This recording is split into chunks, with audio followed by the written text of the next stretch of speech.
Good morning, Teacher Robert. Good morning, classmates. Today, our report will be about influences of the moon. It is presented by Jeron, Thea, and Kurt. Influences about the moon. The moon is Earth's nearest neighbor in space. The moon brightens the night sky by reflecting sunlight to Earth. In ancient times, people learned to measure time by following the moon's regular period.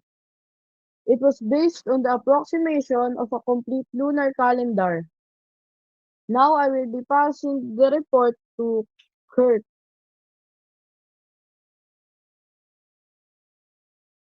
Eclipses.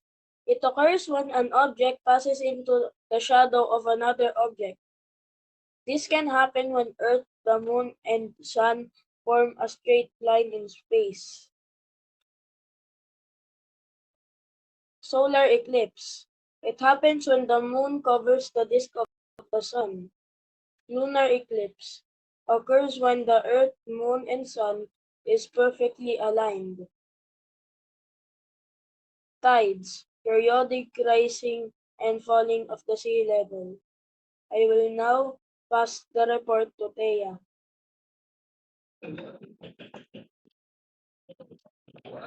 There are two types of tide.